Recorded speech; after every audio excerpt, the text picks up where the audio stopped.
You might remember a while ago, I took a telemarketing call from a company that was alleging to provide Web 2.0 consulting services. And I strang the entire team along for a little while, complaining that my browser just wasn't capable of handling Web 2.0. Well, tomorrow morning, and that is going to be in a matter of hours, I'm going to be doing a remote panel session. That's usually how I do panels, or sometimes even keynotes. I'll just turn on my live webcam. Well, it's always on, but I'll have them pull it in, and then I'll do the presentation, and then I'm good to go. People seem to enjoy it. It's something different, and I don't have to travel halfway across the country just to present something that I could just as easily present on camera remotely. Live video for the win. Live.perillo.com. So tomorrow it's going to be a panel where this is going to be in conjunction with a government, well, at least an agency in the government, I guess it's a conference talking about technology and its interplay with the government. And the panel is going to be on Web 2.0. And the coordinator sent me a list of questions that I thought would be just as useful to address on video. The first one: do you consider yourself an early adopter, digital immigrant, or digital native? I do. I'm kind of an edge case. As soon as I realized that I could do live video all the time, I've been doing it literally all the time. I consider myself an early adopter in some instances. There are some things that I'm willing to hold back on. When it comes to picking up a new piece of hardware, yeah, I'm an early adopter. Software, sometimes it kind of depends. But web services, not so much anymore. I enjoy looking at new websites, but inevitably I know that I'll get tied into one website or another, and then it'll disappear. Like, it'll just go away. And that happened a lot in the late 90s with the dot-com boom. So I'm a little more careful these days, in giving a lot of attention to one website over another. So when it comes to that, I'm not so much an early adopter. And so with the idea of Web 2.0, and we're going to get into that with the next question, I know a lot of the sites that are being created today, if they're not open or they're not based on open source, or they are open sourced as a platform, then I know they're just not going to be around in a few years because they can't afford to keep up. So the next question is, Web 2.0 a fad? If it is it necessarily bad? I don't think it's a fad. I think it's a conference. I think the idea of 2.0 is a little disingenuous when it comes to the internet. My browser really hasn't changed. I mean, yeah, it's been upgraded to a certain degree. We haven't seen a massive amount of browser, innovation. Google Chrome has kind of, upped it a couple of notches, and many people say they still don't see the difference. Well, wait until you use Google Chrome and one of the tabs just goes ape, and you just kill that particular process, but the rest of your browser stays running. That is a massive innovation. And I certainly can't wait for a Mac version of Google Chrome. But that has nothing to do with the internet, really. It has to do with the desktop. I think, with the proliferation of broadband, with better access, with the digital divide, closing, that, we have come to rely on certain services that are online in a different capacity, but I wouldn't consider it a version number. The geek in me might, but I'm less inclined to be able to explain that in a coherent manner to a layperson or someone who's not necessarily in the technology space. So I don't think it's necessarily bad, but I would rather call it a renaissance than label it with a number. I mean, we don't walk around saying we're in economy 27.3. It just never happens, right? You don't hear economists doing that for a good reason, because it's stupid. Web 2.0 is the name of a conference, and that's about it. When did you make the switch into the Web 2.0 world? Did you see that was an eye roll? Was it a business or personal switch at first? Do you even compartmentalize the two? No, I don't. And that's the answer. I don't compartmentalize the two. No one makes the switch into the Web 2.0 world. It just evolves. That's the nature of the internet. There are no versions. How do you find out about new Web 2.0 tools? Well, how do I find out about anything is, whether it's Web 2.0 or remote control 4 or soda can 18, Apollo 11, I find out from friends. Or, enough friends that tell me about it. Email invitations, the chat room, like I've got at live.pirillo.com. Now I've got the community at geeks.pirillo.com. And I find the more that people talk about it, the more aware I am of it. And that's largely how I find information. It's also how I get information. I would just as soon turn to my community. In fact, it's kind of funny. I talk to myself anyway. Having the live camera on is interesting because I'll say something out loud like, gee, I wish X.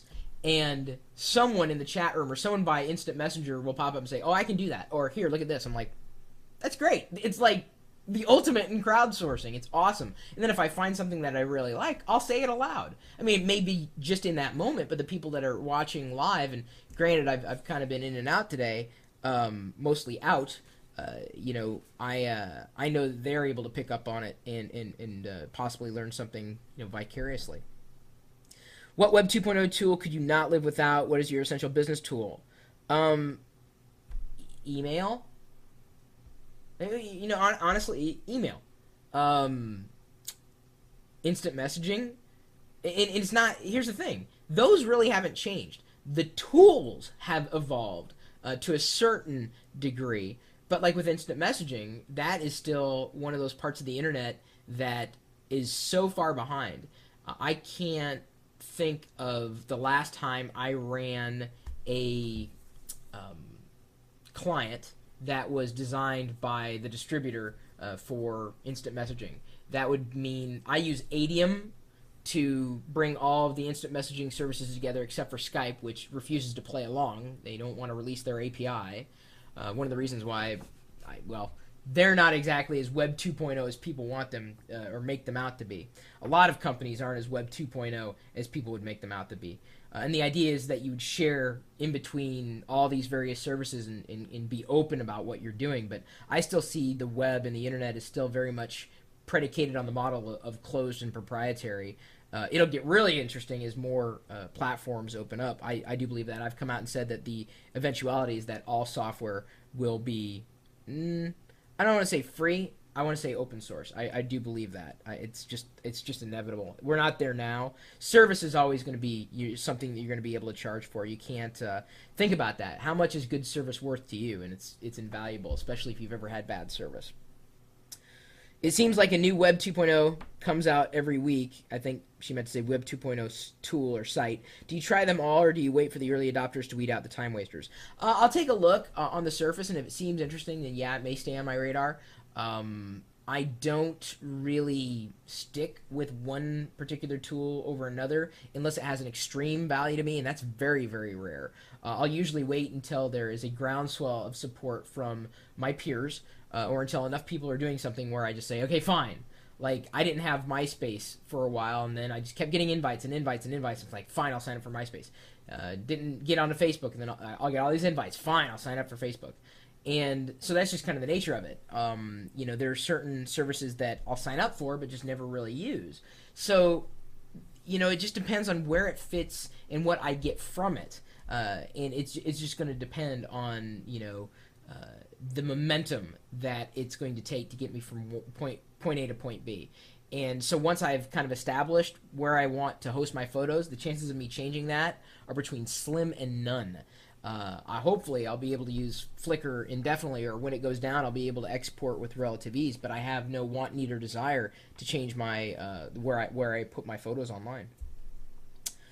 The Twitter effect. Breaking news, disseminating information instantly versus the old. And honestly, Twitter's been interesting. I've complained about downtime at times, but it's more fun to complain about the people who are complaining about the downtime, because Twitter is, after all, a free service. I just want to slap people upside the head when they complain about something that's free, especially when they have no ability to fix it. If they have the ability to fix it, they should offer that information forward. But they don't. They usually just complain. They're professional complainers. And Twitter is interesting because I made a statement during GnomeDex where Twitter is a perfect place for you to say what you're thinking before you think. And you see that somewhat in blogs, but Twitter kind of exacerbates that problem. And it's an issue more for people that don't think things through. And admittedly, there's times where I, am feeling a little emotional about one thing, and I'll post it without really thinking, and sometimes that'll bite me. Not so much anymore. Twitter has actually given me pause and made me stop and think about what I was posting before I actually posted it, because once you put it out there, it's online forever. So the idea of throwing something out there immediately and not having to go through traditional means of receiving information, I think it's awesome. I don't think there's any way it's going to be reversed. I think we're going to adapt to it. A lot of people's blogs have kind of fallen to the wayside, but I found that not only can I use these micro services in connecting with community to bring people back into my own thoughts on my blog, but really use that to gauge the communities and the community at large. Anybody who's following me, I consider my community, their perspective on a situation or a matter or product or service or what have you. So I think it's going to snap back. I've actually been working with a couple of the guys at ping.fm, ping.fm. We're going to be working on a project that is going to help you keep your blog up to date while still using these microblogging services in a way that hasn't been done before. And trust me, when you see it, you should think it's cool, because everybody I've kind of told about it thinks it's pretty awesome. So I don't know if it's going to be awesome or not. I don't want to set the stage for any. That screensaver's pretty awesome. Can you see it? It's kind of dark. I get all my screensavers open source, jwz.org. Love them. They're different every time. I just love randomizing the screensavers. Never, like to see the same thing for too long. That's a very geek 1.0 thing to say, I guess. I don't know. Screensaver. My email address is chris@pirillo.com, and if you are awake tomorrow morning, at least at the time that I'm recording this live, maybe you can see me streaming out with the rest of the panel at the conference. You can find me streaming live video, of course, at live.pirillo.com, and you can also join the community of geeks at geeks.pirillo.com. Interestingly enough, this is another thing. This is a Web 1.0 problem. For some reason, some people like to put a www dot in front of domains or URLs. If I don't say www dot, don't put it in there. Don't do that. Okay? I don't even say http:// anymore. It just kills me when I'm on the phone with someone and I ask for a web domain and they say http://